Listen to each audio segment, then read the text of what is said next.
ವಿಚಾರವನ್ನು ಮಂಡಿಸತಕ್ಕಂತ ಗುರು ಮಹಾರಾಜ ಮನು ಮಹಾರಾಜರನ್ನ ನಮಸ್ಕರಿಸಿ ಈ ಕಾರ್ಯಕ್ರಮದಲ್ಲಿ ಉಪಸ್ಥಿತಕ್ಕಂತ ಆತ್ಮೀಯ ಸ್ನೇಹಿತರಾದ ಮಾಂತೇಶ್ ಶೆಟ್ಟರ್ ಅವರೇ, ಪೂಜಾರ್ ಅವರೇ ಮತ್ತು ಇಲ್ಲಿರುವಂತಕ್ಕಂತ ಎಲ್ಲ ಗೋಂದಿ ಸಮಾಜದ ಹಿರಿಯರು, ಬಹಳಷ್ಟು ಸಂತೋಷ.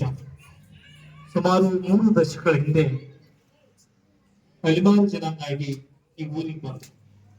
ದಿವಂಗತ ಶಿವನಗೌಡ ದೇವನಗೌಡರ ತಂದೆಯವರು ಚಿಕ್ಕಪ್ಪನವರು ಈ ಜನಾಂಗಕ್ಕೆ ಏನಾದರೂ ಒಂದು ಕಾಯಕಲ್ಪನ್ನು ಕಲಿಸ್ಬೇಕಂತ ಹೇಳಿ, ಸೂರನ್ನ ಕೊಡ್ಬೇಕಂತ ಹೇಳಿ ಬಹುಶಃ ಮೇಲೆ ಇವತ್ತು ಯಾವ್ದಾದ್ರು ಸಮಾಜದಿದ್ರೆ ಅದು ಗೋಂದಿ ಸಮಾಜ ಅಂತ ಹೇಳಿ ಪಡ್ತಾರೆ.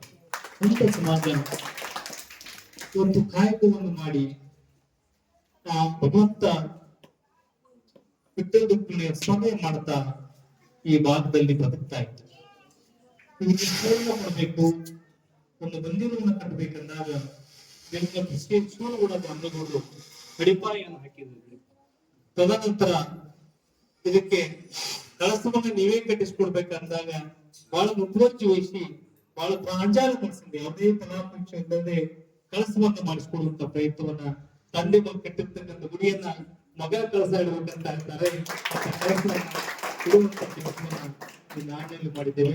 ಯಾಕಂದ್ರೆ ಗೋಂದಿ ಸಮಾಜದ ಇತಿಹಾಸವನ್ನ ಓದಿದ್ದು ಬಹುಶಃ ಮಹಾರಾಷ್ಟ್ರ ದೇಶ ರಾಜ್ಯದಲ್ಲಿ ಛತ್ರಪತಿ ಶಿವಾಜಿಯಲ್ಲಿ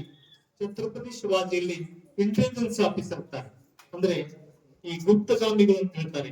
ಬಹುಶಃ ಇಂಟೆಲಿಜೆನ್ಸ್ ಆಫೀಸರ್ ಶಿವಾಜಿಯಲ್ಲಿ ಯಾರಾದ್ರೂ ಕೆಲಸ ಮಾಡಿದ್ರೆ ಅದು ಗೋಂದಿ ಸಮಾಜ ಅಂತ ಹೇಳ್ತಾರೆ.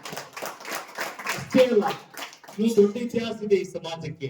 ಅಂಬಾಭವಾನಿಯಿಂದ ಪೂಜಾರಿ ಯಾರು ಮಾಡಿದ್ರೆ ಅದು ಗೋಂದಿ ಸಮಾಜ ಅಂತ ಬಹಳ ಸೇವಿಸುವಾಗಿ ಅಂದ್ರೆ ಇಷ್ಟೊಂದು ಅಭನಾಭಾವ ಸಂಬಂಧ ಶಿವಾಜಿಗಾಗ್ಲಿ ಅಂಬಾಭವಾನಿಗಾಗ್ಲಿ ಒಂದು ಸಮಾಜ ಎಲ್ಲರೂ ಒಟ್ಟೊಟ್ಟಿಗೆ ತೆಗೆದುಕೊಂಡು ಹೋಗ್ಬೇಕು, ಬದುಕಬೇಕು. ಈಗಾಗಲೇ ಗುರುಜಿ ಮಹಾರಾಜ ಗುರು ಹೇಳಿದ್ರು, ಸನಾತನ ಧರ್ಮ ಇದು. ಮನುಷ್ಯ ಹುಡ್ತಾನೆ ಸಾಯ್ತಾನೆ. ಸುಮಾರು 20 ದೇಶಗಳ ಸಂಚಾರ ಮಾಡಿದ್ದೀರಿ ಬಂಧುಗಳೇ. ಆದ್ರೆ ಭಾರತ ದೇಶದಲ್ಲಿ 140 ಕೋಟಿ, ಹೆಜ್ಜೆಗೊಂದು ಭಾಷೆ, ಹೆಜ್ಜೆಗೊಂದು ಜಾತಿ, ಸಾವಿರಾರು ಜಾತಿಗಳ ಮಧ್ಯೆ 140 ಕೋಟಿ ಇವತ್ತು ಧಾರ್ಮಿಕ ನೆಲೆಗಟ್ಟಿನ ಬದುಕುವಂತ ದೇಶ ಆಗಿದ್ರೆ ಅದು ಭಾರತ ದೇಶ ಅಂತ ಅಂತ ದೇಶದಲ್ಲಿ ನಾವೆಲ್ಲ ಬದುಕ್ತಾ ಇದ್ದೇವೆ. ಮೊನ್ನೆ ಜನವರಿ 25ನೇ ತಾರೀಕು ಬಹಳ ಸಂತೋಷ.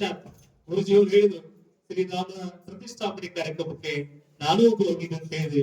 ಅವರ ದರ್ಶನ ಆಗಿದ್ದು ನಿಜವಾಗ್ಲೂ ಎಲ್ಲ ಪುಣ್ಯರು ಅಂತ ಹೇಳಿ ಇಷ್ಟಪಡ್ತೀನಿ. ಅಂತ ಒಂದು ಪುಣ್ಯ ಸ್ಥಳದಲ್ಲೆಲ್ಲ ಬದುಕ್ತಾ ಇದ್ದೀರಿ.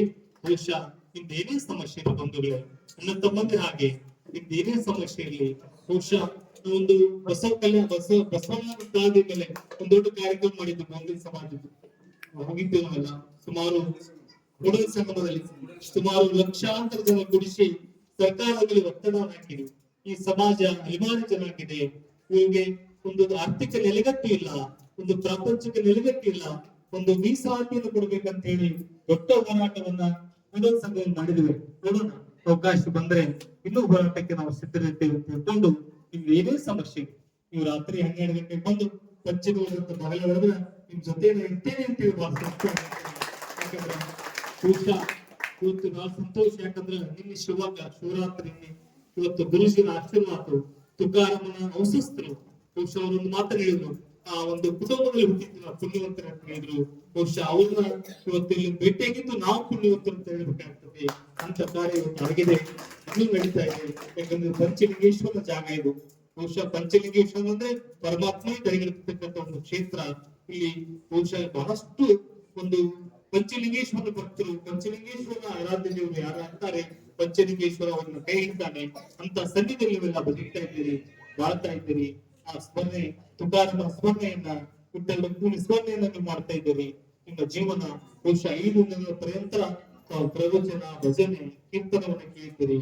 ನಮ್ಮ ಭಗವಂತ ಆ ವಿಠ್ಠಲ ರುಕ್ಮಿಣಿ, ಆ ತುಕಾರಾಮನಿಂದ ಆಶೀರ್ವಾದ ಮಾಡ್ಲಿ, ನಿಮ್ಮ ಜೀವನ ಭಾವನ ಆಗಲಿ ಅಂತ ತಿಳ್ಕೊಂಡು ಇನ್ನೂ ಬಹಳಷ್ಟು ಮಾತನಾಡಬಹುದಾಗಿತ್ತು. ಈಗಾಗಲೇ ಗುರುಗಳು ಬಹಳಷ್ಟು ಮಹಾರಾಜರು ಮಾತನಾಡಿದ್ದಾರೆ. ಬಹಳಷ್ಟು ಸನಾತನದ ಬಗ್ಗೆ, ಶ್ರೀಕೃಷ್ಣ ಪರಮಾತ್ಮನ ಬಗ್ಗೆ ಸಾಕಷ್ಟು ಸವಿಸ್ತಾರ ಹೇಳಿದ್ದಾರೆ. ಇದು ಯಾವುದೇ ಕಾರ್ಯದ ಜೊತೆಗೆ ನಾವು ಹೋಗ್ತೇವೆ ಅಂತ ಹೇಳಿ ಇಲ್ಲಿ ಕರೆಸಿ, ಪುರಸ್ಕರಿಸಿ, ಸನ್ಮಾನ ಮಾಡಿದ್ದೇವೆ. ಆ ಸ್ಮರಣೆಯನ್ನು ನಮ್ಮ ಜೀವನದಲ್ಲಿ ಇಟ್ಕೊಂಡು ನಾವು ಸಾಕ್ತೇವೆ ಅಂತ ಹೇಳಿ ಈ ಸಮಾಜಕ್ಕೆ ಯಾವುದೂ ಸಹ ನಿಮ್ ಜೊತೆಗೆ ಇರ್ತೇವೆ.